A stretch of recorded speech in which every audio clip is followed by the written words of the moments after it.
Sem ebesum wene October da tosu dun watwe ewa fin pinu ani edunu numu na don hwe bakumu yehwe nsem ni bia ebedi mu akotene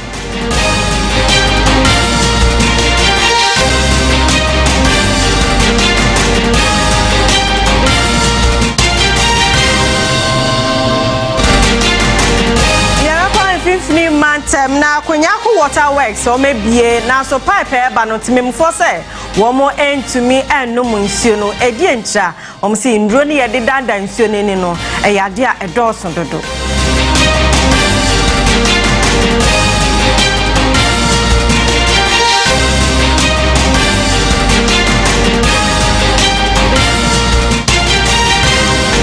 so na DVLA edi aba o se kasa ya register ne dada no yesi afia da yenim no emu a o mesan so a register ne biom na o ma obi bia number plate for kra eno si ebe komu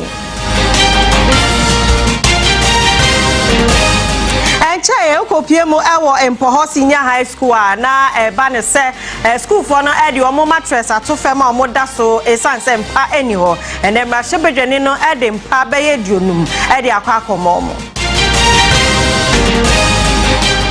Yabeko obi manso na Zelensky Ukraine president wako Donald Trump sanko mane tupa ya to akwenchire pa na so ye kasa die ne nsa anka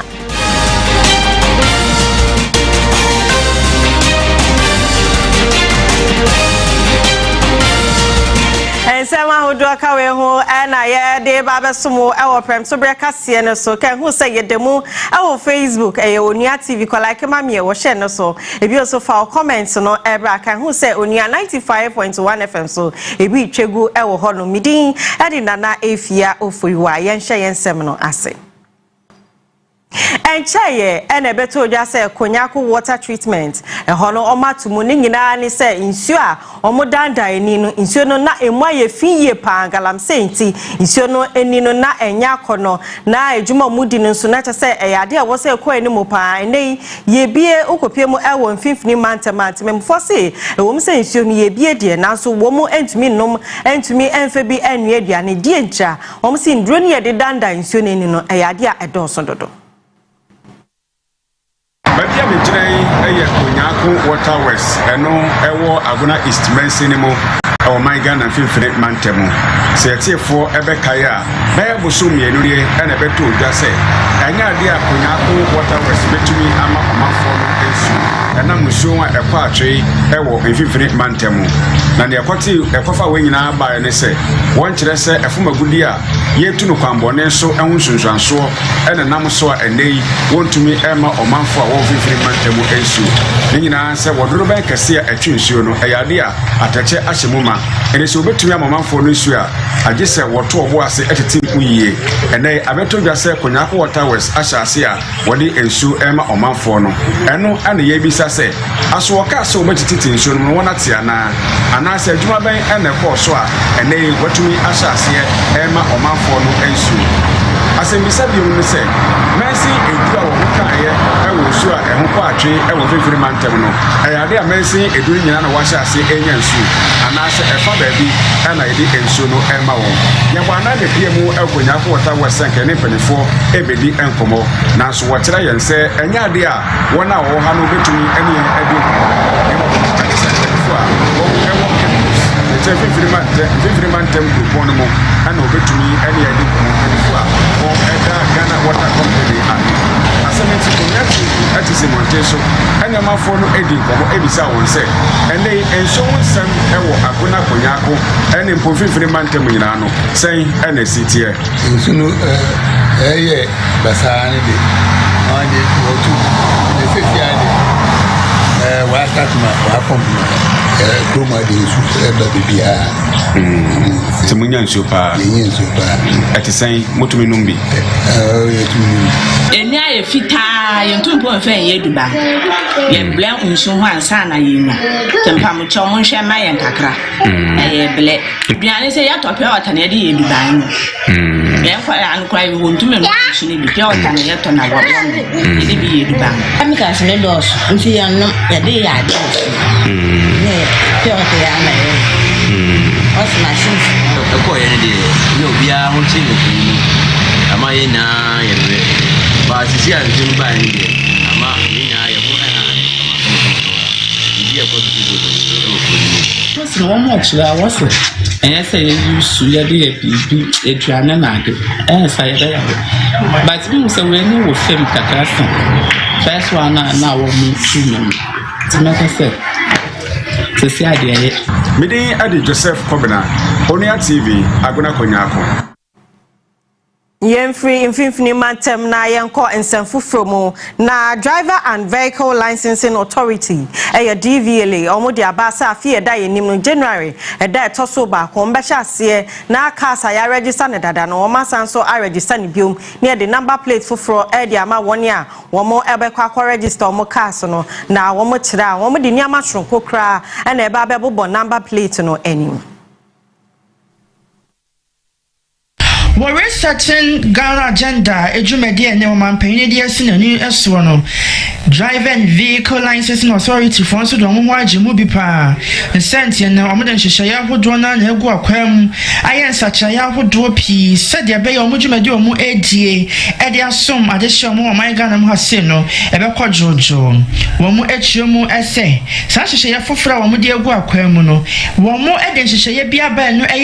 or she and Shayan. So we be biara we use a shine ebese and a number plate na a number plate for wa mo edeba no wa mo ebedu so wo kire mo say de ono so so afina ni botoma ye duro okwa akotoka na watoka foforo no so wo ye registration am e ya de se bibia be in automatic way nkoa na eno so so no ya man new number plate yi bi na no ebeboa ama no mo dwumadi o mo edi no mu atumi aye jojo de ama wo mo Womo say, said the aban airship na was sign editor, asaba ya quantimpon ahodono aswanti, and ne womo, edisa new number plate, eba babedi juma. Divia fortune say, new number plate, a bewa automated security future Sibia, and you would share more shown, na enwa edini juma sanye esi efatien. This time for us to ensure that we control the numbers, the service will be on request. So you send us electronic requests. We will give you an appointment to come with your vehicle for the registration to be done, so that we have orderly registration, and we're going to have more registration centers so that it is easy for people to access the service. Opinion kwancha fa wada DVL adwumakuna no Julius new quality wahasa e de atidwa wachim say number plate for kra na wamo e de eba no ne boa ebe kwosoro kakra o de afutuo biem akọ e de magana fo na so wamo hwe so mo obi e medada wo mo so obetumi ama wo nsa ka new number plate ebi. We are not paying for re-registration. We are paying for only the number plates. Currently, we pay 118. That's 118 Ghana cents. But because now more security features are going to be added to this one, it is highly possible it will go up a little bit, maybe to 130 or maybe to 120. We don't know, but we'll engage and let the public know the exact or specific amount they are supposed to pay, and no one should pay more than that. And don't go and pass through any guru boy. Come to DVLA. We are opening our services. We are opening more branches. Nkasa ye biem wo say, and a one more etwi motorbikes ahodo ye okada for ene de won fan ye okada adwuma ne bi nyina no so ye be mo number plate foforo kra. Onse sa number plate foforo ye mo ede ebe shase e wo January bosumi ni mu mfimpinu ni aduonu ensia no emu nini nemu no wo kire mu ese sene be ya edom emabo nkire so e wo mo akachi no enti na no mo de hyehyɛ ye agwa kwam a eduru brese wo mo ema new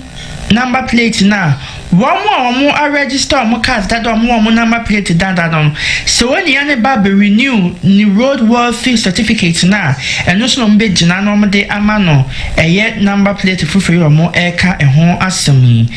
Na to me a boa amada than in nano or more year free system.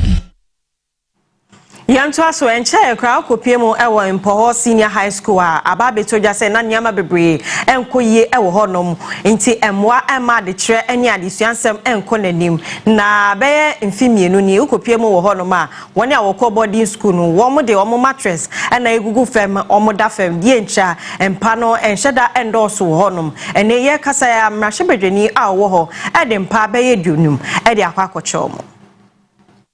Mpoho Senior High School empanifo de asobo form esi suku yi wo afe ahankono ne adiokono no emu abra suku yi eba yenom atete nipa bebre amebi aba be ya kunyini apabene ewo wo man yi emu emfa ho ne suku yi sede ne munyam esitie wo bobuda suku no emu a wo hawa hodo de wo mu efemu ebim wo mu kiremu se eba mpa hodo a won boarding house no wo mo ebeda so a eho akwatwe e de ama wo mo a eye wo hawo kase e de ma wo mo headmistress wo suku yi mo eye Mercy Apia wono anene wo kasa sen emfie be mionu enie wo mo bompanfo ba ebia mu krampo no masre sen ka boafo emeboa wo mo nenso ni nina no omo ehunu hwe 2 dormitories enkorano oda fam na main dormitory say a lot of beds na say ya enkorano be so da fam nti e bae na mitro call ministries no say on be ba be hwe and na PTA so on bae me de to on anim no so on be ba be hwe all students also promise here so on be ba be hwe ni nyina na ye hwe ko me 2 years ni yensan kai. There is about 40 students each in a dormitory, about 80 students. Recently, Honorable Bayan within the shortest time. And only 50 abre. Was somewhere munina and Mrahebedwani wachina mu. Dema de share wa mo ewo Mpoho. Eyo Kofi Bento. Otumi aba no homodene. Aye empama akoma 50 eja akoma suku ya wogina mu ese o sho mo bo so be yedodo ababeka ho maye ye ni hina ne se ye pese even semfie na mfie wotwe ya na mfie dodo bia ye bedi na dwesu sisi ade ogure mi di no bo ho nti abofra ketekete kra wo no oba school no oba beto ho se ablantie bia na babunu bi bai oye constituency mi ha ono so tumi boai na ode ade fefefe bi de be champion school na at the same time so amaye nuanom no so asomdwe no watum wada den ode asua ade na sebi o wode aboa dachi amabu anase Ghana because we so wusua ade no ye hwemia president wo minister bi wo anani patitri bi wo headmistress for that school nano ejina simpie ni apaso e de ani sonsam ekoi e de ema opanyini woni a waba beye e de ama school ye biem na wo sresen doso na wo mo e doso school mu wo enu nti adofo enhwe na wo mo embeye wo mo emwa enkanka eba empa ene enkonwa ho ensem e wo school ni mu a. We don't have enough furniture to make it up for the 3-year group. No, and anytime I be exams, yeah, my 1-year group stay for the 2 years to write, and then after that, and another time we have furniture issue. Front of the administration now. And we are no hedges, and I grew over taking the electrical the cables and until any time when so to be and now we have issues. So recently the Yakati trees in the say buildings and are exposed to this here pa. Yeguso aginemu ewo humesiansemu na de ba ko ha o my Ghana ene se ukopie mu ewo miaya hudo a eyade a enchekra no mo de mofra e de ama aware na chese mofra no wo munyiye ndu bebi anka wo maso aware na so ni etwa omo suku konsemu ne de omo ama aware ne no e na so ye hwe humesiansem so wo mo de abase sade we eyade ha dwunye pa nti wo mo de wo mo nan e ba besi fem no ma hwe se sade we esubetwa ewo man ni mu wɔn se wɔn pɛsɛ wɔn ma ho kwan na obi biara abofra biara titiro ɛma etumi kɔ sukuu ni bi sɛ na ɛbɛyɛ a wɔn so wɔn daakye no ebesi pi esita na owura Frank Asiedu deputy director ɛwɔ tertiary directorate ɛde ma asɔyɛ yi a wɔn hwɛ nhumensuansɛm so ɔno wakasa wɔn se wɔn ne gender ministry ɛbɛka wɔn ho abom sɛ na ɛbɛyɛ a ɛmɔfra yɛde wɔn ma awareɛ ntɛmtɛm no ɛso ebetwa yɛn sɛ ntwerɛni na etwi bo esiako abɔ ne tɔfa ɛde abrɛ Frank Asiedu ɛde nsɛm atwidwa wɔ bro bepie mu asantemantam mu kwame nkomahwiapɔn mu na fe ɛyɛ conflict Ghana wɔn ma afiafia no nhyiamu a wɔyɛ ɔnom ne adesuafo wɔn wɔ hwiapɔn ahodoɔ mu ɛna wɔde nsɛm atwidwa wɔ ba amaneɛ sɛ asɔyɛ a wɔn hwɛ nkomahwia nsɛm so egyina brane akonkoden sɛ be betumi atu awarentam ase afiri ɔman mu no sɛ deɛ yɛ ne daa no ministry no ɛne gender ministry so ɛka bom na saa police na da ho de dada no yɛ sure sɛ ɛbɛyɛ adwuma ɛyɛ adwuma yɛbɛpɛ sɛ yɛne wɔn mɛfa ho bia ahyia na yɛhwɛ kwan bɛfa so a saa early marriage no yɛbɛyi afi hɔ na ɛbɛma mmaa no nso anya education akɔ wɔn anim akɔ school ɔmampani His Excellency President Mahama on the education dear group titro and kola emma or so muko school and so didn't want to papa and to know ministry no yanai the very sure say sa any marriage in Rebegu and you may be executive director at the Confit Ghana Rafa Ruza Abdul Rashid Safian Abamaniese bia yedru mu ebenya so manfo betumi agwaban na fe yetumi di akade sefata ewura emma adesua mu ye ka sei adesuafo a wono ye ma bebro hanso e de otwe baako na wono ma mo scholarship o de hwe se beboa emo adesua etumi akonkan go into any early childhood institution anywhere in the country, rural, urban, wherever, the number of girls you would find in the classrooms are more than the number of boys you would find. But as they progress on the education calendar, you notice the number of girls reducing. You go into a secondary school, typically, go into a science class, you can find 40 boys and maybe 5 girls. Go into the arts, maybe in the general arts class, you may find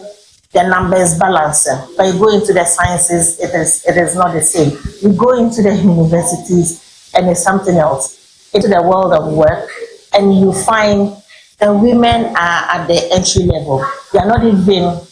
at the leadership positions. Why is that? Why is it that anytime we are talking about forced or early marriages, it is about the females marrying older men, not even men of their ages or their choices? And one thing that stands out for us is that when you educate a woman, what it is that she has delayed marriage, and we have evidence or research to show that her marriage is delayed. She gives birth to very healthy children, and she contributes to the family upkeep. There's no one organization that can do it all. And so we need to learn to partner each other so collectively we can solve these situations with the communities. Or how can say that oh my Ghana so any kwanya nkofo efa so kwan bone so wo motu efeme gudi ese yensio ese yensase na okono eyade ekoso a empanyifo aka wo ho abomu na empanyifo maka wo ho abomu yi National Anti-Illegal Mining Operation Secretariat wo mo any blue water gas o maka wo ho abomu apa dwumedie bi ho ntoma dwumedie o makopie mu e wo bebi agalamse yi bi ekoso akogye mfidi akese a wo mo de say yensio any yensase no efri wo monsem ebi onso wo mo hwe se nsase na o mase no ombeji esio ekuasapoma abo no sofa e dia bre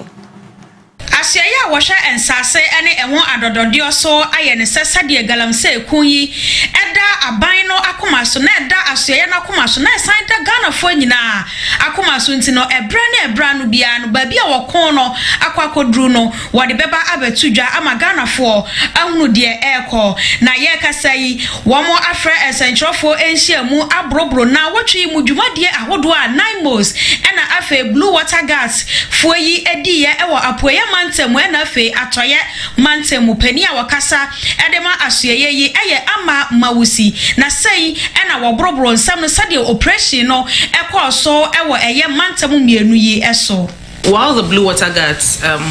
were focused in the Western region this week, we saw that NIMOS was focused in the Eastern region. We picked about 5 motorbikes, 4 excavator batteries, some computer monitors, heavy-duty water pumps, 2 of them, several fuel drums, multiple makeshift structures, because usually they set up these campsites that were destroyed, 24 pumping machines, 20 chamfans, almost all of them were bent. Actually, all of them were bent. And then other tools, boards, equipment, and things like that were all found and destroyed. Whilst NIMOS was doing all of that, on the other hand, we also saw the Blue Water Guards also quite active in the Western region, around the Wasagona area, Bogoso, Bayeja, and Mpoho, to be precise, where they had found some of these illegal miners on the water bodies, close to people's farmlands and things like that. And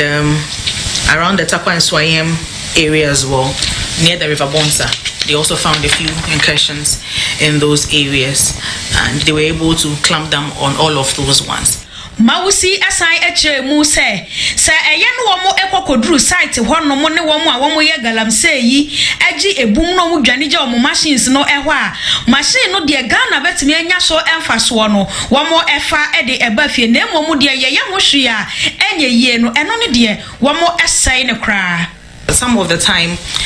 as soon as they see the task force, they bolt, and so they leave their equipment. What we have decided to do as a ministry is, for the materials that we can put to good use, we do. And so where they have water pumps that can be put to good use, they retrieve them, and then we bring all of them together, and then we hand them over to the Ministry of Agric. Yanko Pru is na mbashebedweni awo Emmanuel Lord Buama na enen wakasa ose humensuan sem de hia ne pa e woni mpesua ne so enti ni obetimi aye bia de aboa ama humensuan sem agina ne naso wo mpesua ne so de eno ana oye no na ye kasa teacher for ene esukufo bia omo bo omo homoden wakwa akọbọ mabaso yie pa e wo ho yenkọhwa amane efri honom eba.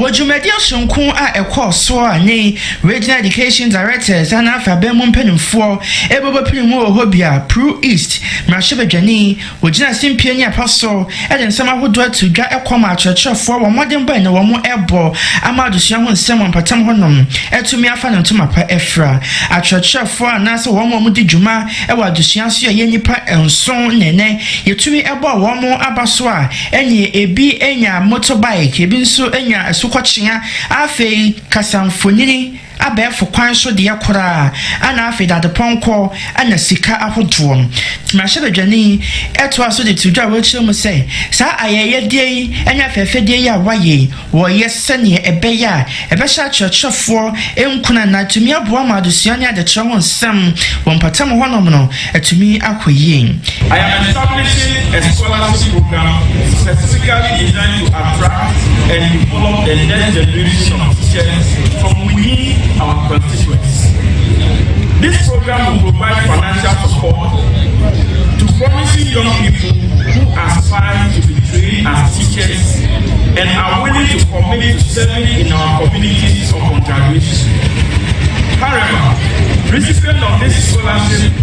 will be required to sign a bond before the scholarship is granted. Emmanuel Lord Buam wono nsoso ejina simpiani apaso ehye ebosa obehwe na enye suku adan ane enyema hodo ebebo ma adusua ho nsema koso ye wompatam ho nso wobehwe asiesi ni na. I have identified 5 and more other communities in urgent need of educational infrastructure development. Isaka Kope, Kadui, Ningokope, Bakope, Kojabe, Mankaman, Kofibasa, Domiaba, and other Oaman communities. These communities have been underserved for far too long. The children in these areas deserve access to education just as much as all of us here in the district capital. Therefore, I am committing today that from now on to the end of next year, each of these 5 communities and others that I mentioned will benefit from significant infrastructure development. Achọchọfo a wɔn ɛwɔ Ghana ne ntiaso ne nano wo bia ɛbɔ ne ho ɛmɔden yie sɛnea ɛbɛyɛ Ghana nkora nso so wɔn betumi anya fapem papa ɛwɔ abrabom ɛne daakye mu ɛnkankan hyiadeɛ ahodoɔ ne skills ahodoɔ wɔn betumi ɛde abɔ wɔn ɛbra. Young concern from na Hill Comfort Noche Initiative. A Jumedie Bia Santehni or 2-4 or say to 2 out of Sumieno at the buyer, Ningan say Comfort Noche, Ayari Sabian or de Bois, Amanajan and Naso, and Yakasai. I saw you a friend of Church of Jesus Christ of Latter Days Saints, or Marco Honum, Edemoa, Edia Quaco Momo, or Mobua, Senabaya Pumudinsem, Ebejan and Naso, our Ayari Sabia ho, any of my Ghana Munina. Comfort Anoche Teaching Hospital, Ayaresabia, Cassia, War, Asante Mantema, and Comfort Dudona, Edge Transfer, Eco Honoma, Wokoje Ayareshe, and they Latter Day Saint in Penny 4, Womo Ed, Niamebi Aquaco Buomo, na in Penny 4 Chra, Niamaya, Womo Ed Aquaco Bua Ayaresabie, Eka Soreno, Edge Media, Omoye, Se Wobebua, Ama Pomudinsem, Edgenan and Naso, Ewo Manga. And your money be on the call ye pa cabinet, mattress, and pa and crofo ebedaso, so and a wheelchairs, and in Yama who do a kekaho, and on the copiemo ewo ayarisabi honum. Abra one in Central for El Casano, Chief Executive Officer, Edema Comfort Noche Teaching Hospital, Dr. Park Sibedu, Eddie to just send near Asoreno Ayano, and Yadia Nini Aso Yepa. Or say, Saya ye dear Beboa, Ama Pumdinsem Ejina and Naso, Ewo Maimu, any Ayarisabia Honum, one year one more Eba Honum, so a Beboamo, Ama Wohon Aton, intentem. Debia, ye request, ye need to come ye need better patients, a better statistics. Even before we be bed or that's so not will be a pain, so better so. See, there is no rest. We share even machines and human beings, we are rest here, the system will be bringing it up. And this is what's accounting for most of the things. We share donations of by monitors, beds, cardiac tables, and all this is that every day. And never for a long way to help us. Openyi Bakwa Ujna, sorry, Nanemu, Ede and Yamano Eko Piemo, Ewo Comfort Anoche Teaching Hospital. Elder Isaac Kofi Morrison, and so Ed in Sembi Tuja, or say a year asori no ahunwa, say once wobebwa, a man crofo apple dinsem akonenim, ewo ayarisabia honum, any of my mooning name. Say, Jesus Christ of us, of a year, Jama, of my hanging in your door, being at Mamma, the year 2 I have the age of also. On them the minty, and I'm sorry to know whether the other young one was the can. Now, face we are doing me, they are Casaya. It's yet said there, why the hospital with young boy for your work. Why I have such a winning someday, which may have an hour more. I'm a Jesus Christ, and somehow, or the church, and then to the other year. Let you know to do them also. Yentuaso Nanseya na mebunu a omowo Resurrection Power New Generation Church I work kaswa kwan no so no omo ema homene so nyina ne se omo se niama bebre enko so ye ewa sorry honum sika sem ni ade ene ye kasa omo sanso akasa omo se omo pe amamu pa ewa sorry honum se na ebe ya bibia ebeto din na nipa ogina mu ekasa ye eye Bright Asare Samson oni onua ekasa ye apropos ni ani haya police for di mabunu no Resurrection Power New Generation Church ya bonyo so even though emrana mandate mu samuna Mobile boy who by protecting lives and properties. Yajitum, some way Juma dear, but now say human institutions in it. Sinto baby. And now make catch them, send you Muma Mudini Nadia Bojoso. Name Obuoni Nidia de Man Maranintino. Yagusu cooperative with commanders and Amaya Sasu give about. Nyaka is simple. I have 4 individuals when Tia Solomon himself, 6 years to speak now. Omun yi Juma Bia or Mudinimu. Tia Solomon back, no, but to send a panic office no Dini Juma, also Sadia Nebesi. Yes, Fisa Ahim Fumiano, and to me, Nick Kroba Consumani Yede. I have sorry the bambo, and Tina Mobaho, and yet 4 individuals went in Amobaho. I saw the money Niwa, 4 individuals and Omomaho. I am to Srana Medemamo, or try a questiada. Yam Pianama Bruna Casa, see and pet demonstrations in Salmone, Pracas and Salmone, Yama Bia, Hobio, or Matayase. Now, so we be taking and West and on our cooperative. Don't do a Jinamo Ghana police so, and a bambo force. Mumra me bo asori mpanfo na ho ban eye check board na asori ma no ade omutumi ase omonsa no na omonstressing so mbe ma ho no mfanya dwuma because I know na asori for na hwese mo de beba be mukoye bibi fufuro na mukodi instructions sa suspended individuals yaye ho a ene na asomdwe na monye dai o mpe Yentwa so na enkane na oman Ghana yetumi enye nkokɔ dodo na enye biwe ehoton bi ene sade no atonsuom oman Ghana ye nkokɔ bebre na ayefo so de ye krafi amanone na yababa banuare na ene womma mo ye kuafo mo nye nkokɔ yi womakasa wom se aban no ebetumi ahwe ama ye nkokɔ na ye nye ne waha no asanso etumi agina ne na so wom se aban no emfa nhyehyeye omfa sika nwuremu se na beye ebebo a ekuafo yi bi ekasae Employer Yakasai Eddie, Woman Ghana, Yakra and Nam Aya Coco Namafadam Paymubi, a film called Farmer Sube Piemo, Woman Ghana Muhasea, Womuch say a best or Homo pay a Jusia. Womo essay in Globity say Europe and half a Brazil, Anna Yakra Eddie Free Eba.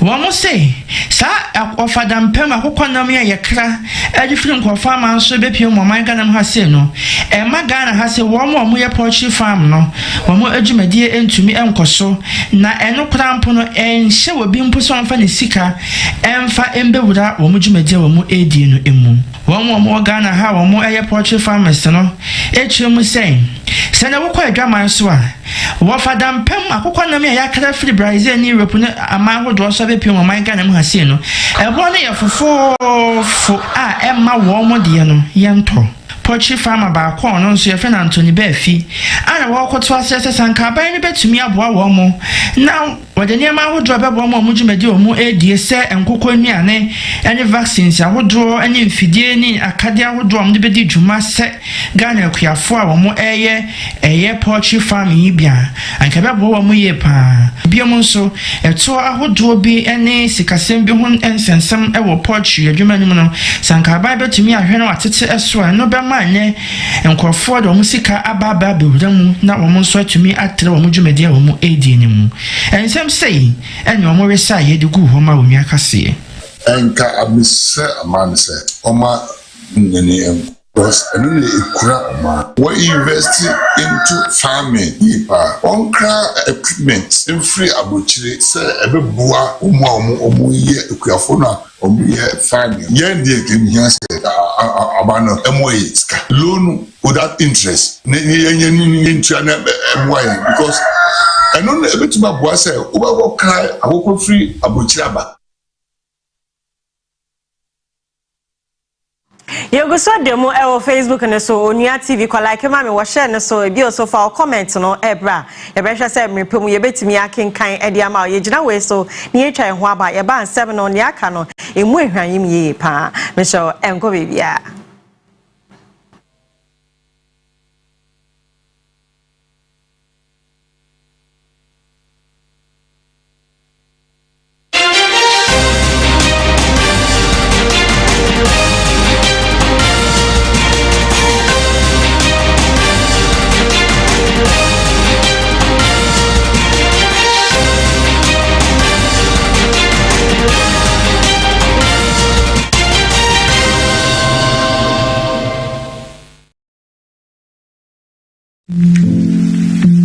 nipa dodo na gidi se so oba okompo ehwe obi abusuam na abusua na abakwasem etrese breast cancer obi anya bi wo mu dia ene ne kwan ya befa so atrese se abusuanim no bi mo betimi enya breast cancer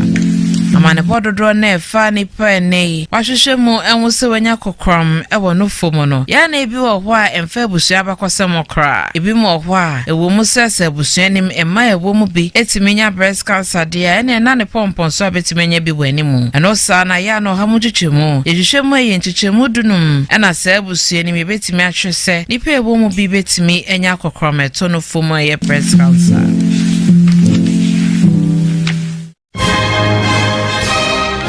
Ghana, my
provisional license. The provisional license na for 6 months. Knowing said that 6 months is enough allowance I would be put it in place and yamana ya recommend this put it in place no. After the 6 months no we come to do re-inspection. Into your re-inspection that's a young who says recommendation I first time no why implement here then we now give you what we call the long-term license a year for 3 years. Now within that 3 years no so no yenja was every year no we come around to do what we call monitoring. I know so what embrano into your monitor to ensure say monitoring here mo kwhwe say dwumedie na omudi no me pacho ne kwanso a no license na dem you are operating within the license na dem because obi ho no my man the license say operating as a clinic but for before you know it no we upgraded to hospital and what say oh yes sir obi so ho ya ma clinic but he say the doctor po ni bi ho PA na ho PA dey a health center enya clinic so we go there to monitor to ensure say license na the amount say a clinic are you operating within that scope. Now monitoring no unannounced unlike inspection and only will arrange it you know that we are coming now the name to 2 years no for monitoring no na yaba so na okasa hwa na yaba ye pese ehu say mo bemben omo safo mu bemben wana say just mo kwatwe ansa na motumi enya omo once you are within your regulation it doesn't matter baby once you are operating within Ghana there kwa ebe fa so ebe ba hono no ebe your officers all around the country. Na yesho dwumedi amodi ahyehyɛ so eba ne sen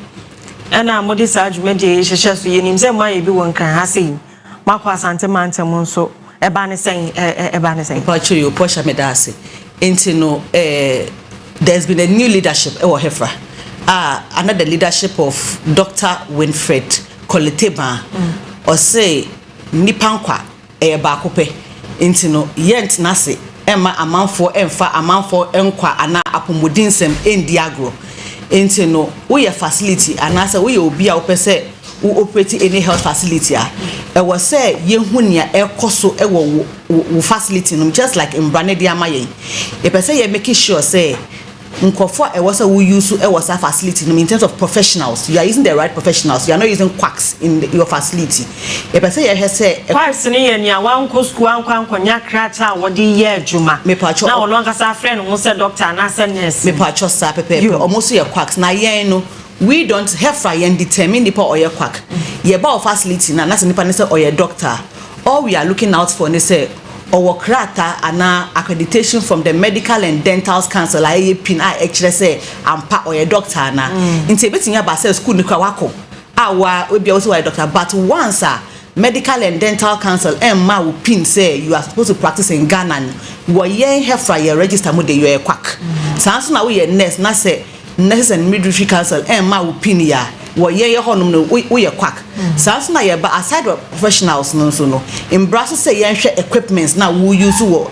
sa facility no nti ye be ba he say equipments no everyday ye obi wo honum wo we see lab no so the kids na wo use their testing everyday ye nti obi yare na so typhoid kwane when the beka say everyday malaria yes ye penisa then the last one is a structure na wo operate ne be say ye say is it like standard like the way also we using now because a lot you realize say a lot of people just get up not almost see up health facility say and they say and it's affecting the society into under our new leadership no or say or no dear enkwa de ba ko penti ont na se emma amanfo mfa amanfo apomodinsem embo chachakra abiu into say the nia brepa or say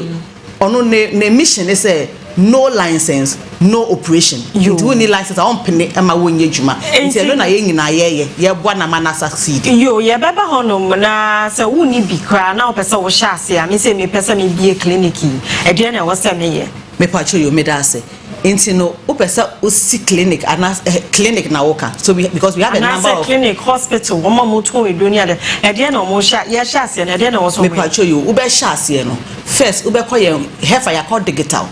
into we call your website www.hefra.gov.gh and no your requirements ni nyina wo requirements are we here to set up a health facility into the yefa ba kope say be person set up clinic who person set up clinic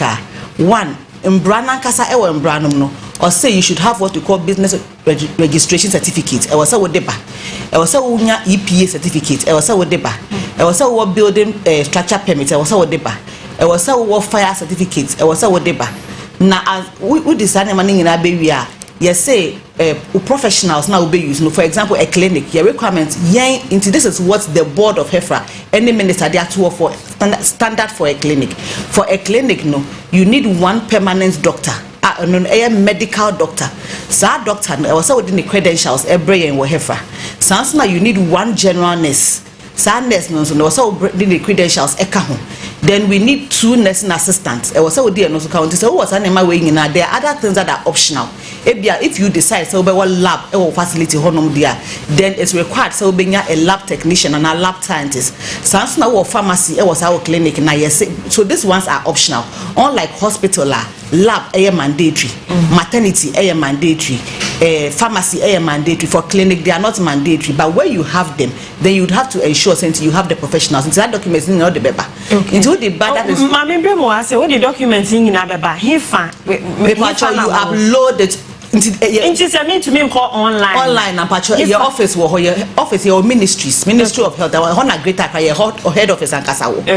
then when you go to your regions no ministries every ministries be ministry of health we be our region be to say kofori dia say your ministries ukwa HEFRA office wo hono uko Kumasi Edu ministries your office wo hono into all those places in your office wo hono there are people who we stationed at the registration unit our registration unit no even though they will still help you online ukwa hono no bet na say no more upload documents no online online portal no so region phone nyina be pacho obia wo access no den boma yen me pacho moist into uko www.hefra.gov.gh I will be moist wo into moist no click so pe e be bie portal na ma into bie portal na ma wa then you now upload your receipt with the registration who upload the pe e be ma o kwan e be ma akwanya say create account into that account becomes peculiar to wo pe into who facility facility need the Porsche clinic we know that Porsche Clinic has now registered with HEFRA and you want to register as a clinic. So when you click a clinic, so I bet you say, doctor ni pin we nurse ni pin we. Into all these things are online. You don't even need to come to your premises no. Matthias say, my be Accra, motutu clinic same one. If I Accra as at last week no. Okay. So what we do is that we focus the media attention on regions, no. But say you're shifting media attention, and no say we've stopped doing it. Yes, setting up task force or more. So as at close of this week, I'm say you do 28 or 27. I have to confirm. But last week Monday, now I hear 23. Okay. Into year 2 also. But next week, last week, sorry, the BFS say this week no because it's Saturday Monday here this week when it's Saturday. This week we were in Ashanti region. The media focus was in Ashanti region. As at Endra Friday no. Gabo officers they might say 233. More Ashanti region and Yami and Adoma year twice on Monday. Your next station a media focus maybe Eastern region. From the Eastern region we are moving to the Northern region, then to the Brongahafo region. So for every region there's a media attention there but I know just say judgment because what we do is you do yes a tax force no. So it's more like you are launching tax force. So we start then they continue from there. Matthias and Tiffany say mo bebe ma ba beto me clinic mo ana say baby a me to windro. Mede na minsanso aka enkata na se metumi asanso aye adwumani bio me pacho you me dase enti no most of the facilities na ya to omomu no yankoto mu prekope ya engage omo on wedding come omo warning me pacho ayin. Yes, so we don't take pleasure in locking facilities, no. Into no, you engage them for a very long time. Your smart officers are more koho, you new makasa. We've even told them what to do. You better wow, just get because for us, HEFRA, all we want to know is we want to know what is going on in the facility. Because your sister will need license, we don't know what is going on. For which reason, you say you are a risk to the society. So for you to come under regulation, we just want to know you engage your omomba. So before you we already know the issues in that facility. Into no yama or letter, and a wamba, you fine yomo. Fine, if you decide to ombe, then we regularize them. If you must fee and cry into your two musana. Oba edikai ubetua fine no utua fine we have something we call because registrar set up fast track inspection decks because if you only you are willing to do the right thing now until we have what we call the fast track inspection decks we bet you have for fast track inspection because we say be o utua for fast track inspection na say utua that day na your inspectors be ko and let me say this inspection is not a guarantee still being a license because I have heard that complaint say omo be inspected there be inspected the tools na ba so if you don't meet the requirements me ma it is inspectors ni be ye na say we meet there me pacho e hono muso ye be process your license na mo ni me ni wa ye nkomo na ye de na so ye mere no ekọ a lesa nti ye di ni be si ye beda wase ma me Christabel Ayram eye PRO e de ma hefra se na wo ka no license no onim se enye adwuma no akohwehwe o metira kwan na ye gina we so ni etwan ho ye ba agodie mu nsem ye de beba abesomo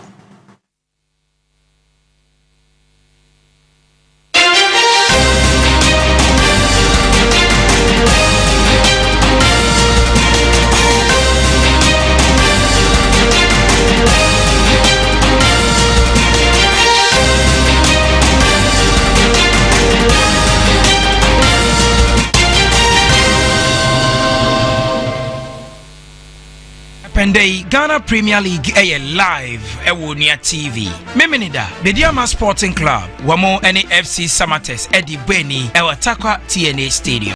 Kwesiada Brekum Chelsea Brekum Golden City Park wamo Heart of Folk de Airbo. Afe Edwada Bibiani Gold Stars Bibiani Dance Park wamene Heart of Lions de Airbo. Jumedie live Onua TV so. Ghana Premier League and more than 3 points. Manfoto na ejidi pase eye kokram yare na eto eye ma ye nufomu no eye ma omwanya efi aduana eduonum edi konyina enenya sa yare no nokre wo mu ne se kokram yare no emfa ho ne emfi awedi ekwan e fa so ayenya no ekosoro aba ye nyini nyina no emebunu enempo emema kra etimi enye bi eno nti ehu behia se abeni na ye bohu deru na obehwese obekọ ne yakwa cheki mu amawo esanse ehu hia kasa Ghana, my crato, and more fertile talent who are yet your money dopa. Akudenya so fast out of you. A yenta school reality competition showdown. Ediani banim dear. Adebo, ne talent and hotel home. So, usuku ne wa kontable for. And now body munyansa premonim de for. Any general knowledge of paying for. What's up for someone who can effect. What don't you phobia? Who one year bet me a Kenya in pardon. And ya pay no breast of so train. When you support what do I hear public or my musia kind? Then you walk one more Kenya. Any become watch it. Any champion trophy a demo. So for so true, dear. 3056 191 3333 and sign on 22nd October as Akudenya answer for a yenta school reality competition showdown and Tibia Onua TV show.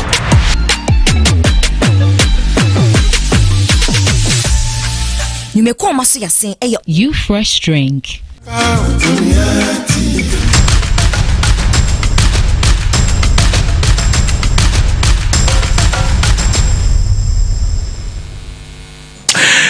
Yeda gode musame toso ewo ende midday just no ede amayebeshe komona se ede free Ghana Premier League match day 6 yakopon e adoma ene 2 matches eto fam ewo takwa ene nimpotem sanso ena ochina matches bi ebeto so ene matches no say ena ACBF at Media Sporting Club omo etna fie ene Samates ede abueni ezale 3 p.m. ena game no me patcho ebeto fam Dreams FC ewo Kaswa enso ewo Combinations FC eno enso game ebeba so channels wa me say nyame my way Media Sporting Club Samates game no be live on Onua TV so exactly 2:30 team no ebe transnet the live coverage no e de fitakwa e de aba ochina Brekum Chelsea ene hasofo game enso be ba so e wo Brekum ene so ebe live on Onua TV be chem e bo vision afi ho United enso e wo kame Eduana Stars All Blacks ene Basake Holy Stars e bo e wo Swedru ena afi we be bien Gold Stars ene Heart of Lions game no nyame adoma Monday ena e basna afi udu enso Chema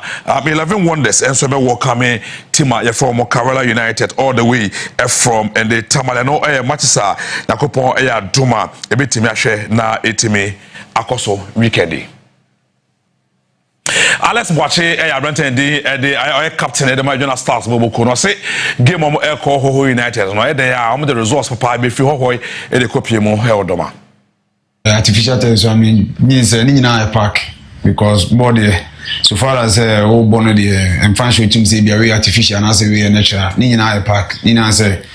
give you a best you bought 5 games and you bought 3 home games and you bought 2 away games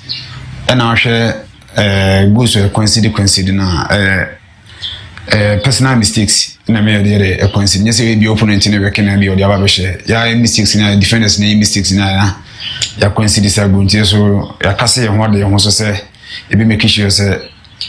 be hwesa situation ni na ho na ya kone de e be ko full him say kwa ada say enya 3 points in cry we nya. And I Brenton Alex Boache and Otene can away from Adriana Yentin to me failing chemo our Nations FC. Coach Kasim Mingelo Kansi and to just say Dreams FC game no Nyamien Ukraine a bad ding, Papa. We are one of our toughest game because they've not won the league since we started the league, and playing at their home, they'll do whatever it takes to get at least a point. So it's going to be very tough, very, very tough. They are playing well, but it's unfortunate they are not scoring. So it's not going to be easy at their own home ground. So it will be one of our toughest games that we're going to play. Each team going to a match, going for a win. So we are also planning to go for a win. We are not going to participate for participating sake. So we also plan to go for Kasim Mingelo can see head coach at the Nations FC and Otene can away from Nations Remo and so I was Swedru and Rana just Swedru brave my goodness so dry the brutal now Yamian Mochana area Omone Basake Stars and Omo at Ebweni coach Ahmed Atuja there's 3 matches All Blacks elusu but against Basake Yamian Mochana Basake hebet of him. Actually we have very hard moment now as a team. We lost the last three games, so we have to prepare ourselves very well to get the 3 points in our field. And this is what we work about all the week, that we preparing ourselves to cross this moment and to come back again and to try to be in our support level for expectation that we here to let them be happy for the team of them, but sometimes the football will not give you everything. So now we start again. We hope we will come back very soon and we will bouncing very well soon. We want to way already there Ahmed and what in can I know see a pair and a Basake All Stars coach around there Adote and so that to jam it's pressure one so Samson on himself pressure so I was Sudo All Black Force and Jamia Mochana pressure team you know on the Bweni I was Sudo.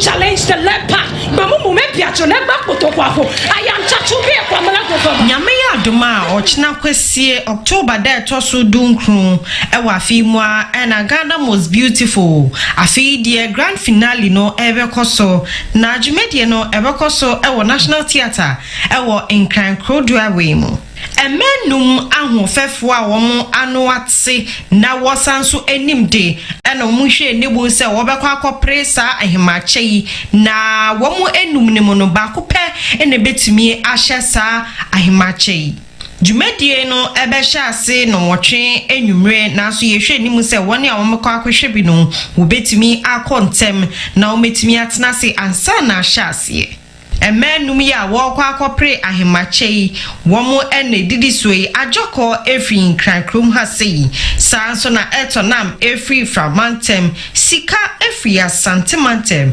nanaso efri bunu epoye mantem sanso na sakia efri etifido epoye mantem se wo hwe mu na odofo bi ewo mu a wo se wo to aba no ede ma no se ne be a ahema ache no wo betumi ede age ede akoni krom na se wo pese wo to ma omo nso so a wo bebo star 713 star 13 hash anase TV3 reality app no obenye bi ewo phone so na wetumi ede ato aba no ede amania wo penasem ewo emanum yimu e wo se tra kosi broni se enya pese yon ho ene kotoko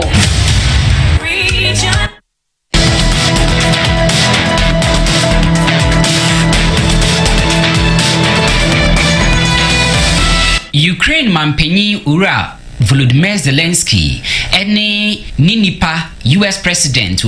Donald Trump ekotena ase yenhyiamu kase bi pa na nenka ni so ade hunu ne se yenhyiamu na se no eyade a Donald Trump ebeka ensembi ya efa akode bi a Ukraine ehwehwe efi US for no hono yese efidie mumnuntum bi a ede kwa akon na ye frɛ Tomahawk na yese enyasam keto akra Ukraine fo anida senka wonsa beka saade ne afri American fo ho nanso nhyiamu a woni Donald Trump koyeye no kamera kwesi Donald Trump anka ho hwe ya sa ankomon kra no wa moso ama obiampo antie Volodymyr Zelensky wie nhyiamu no koka se wodi ka ni Donald Trump atwetwe saade no ho nkomodada nanso kamera kwesi wo ba nhyiamu na se no papa yatwi nani kra wa mosumpo efise American form pese entokwa Russia eni Ukraine ekon no ebekoso akonenimu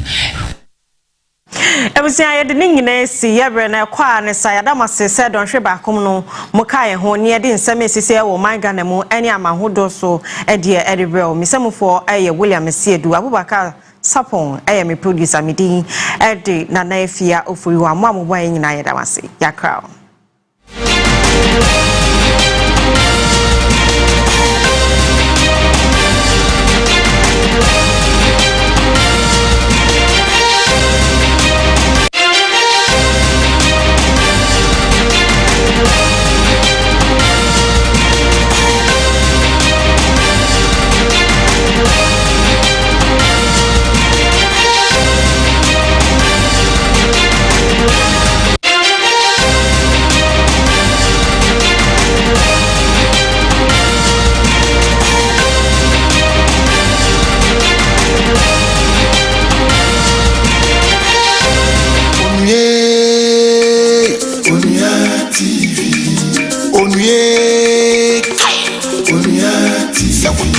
Onua TV, yadwene ho pa.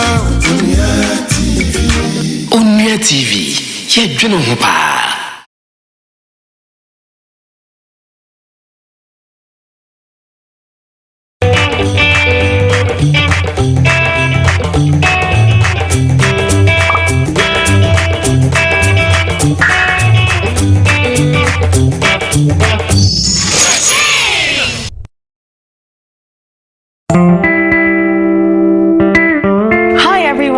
I'm Adana and I'm so pleased to be working with you all. I'm 19 and I'm on a gap year before university, and I think that it's great that I get to spend some of my year hosting this show, even though I have to put up with Emeka. Yeah, lucky you. Hi guys, my name is Emeka and I'm 17, also on a gap year. Adana, what have you done this gap year that you really like? Because I know I've done a few interesting things. Ooh, I was really lucky to spend 3 months in France learning French by the beach. It was great. And I think that's one of the best things about a gap year. You get to learn new things hands-on in a different environment. I also enjoyed the hands-on experience of working in a proper office, like shirt, tie, everything. Okay, there was no tie, but it was still a proper working environment and I learned so much. I worked in a financial advisory firm and that taught me so many things about managing money, which is why I really wanted to do this show in the first place. So, what is this show? Cha-Ching is our wonderful financial literacy program that teaches money-wise habits and promotes financial responsibility in children. Cha-Ching consists of a series of 3-minute music videos featuring 6 lively characters to help the children learn about the basics of money management, which are earn, save, spend, and donate. Okay, Emeka, you said you're a finance guy, so I have a question for you. Where does money come from? Great question. Let's find out from today's video.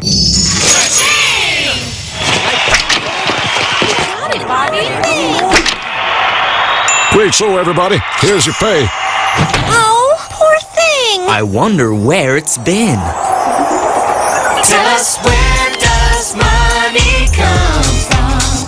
Well, it starts life at the mint, where it goes through a printing stint. Then it's spread throughout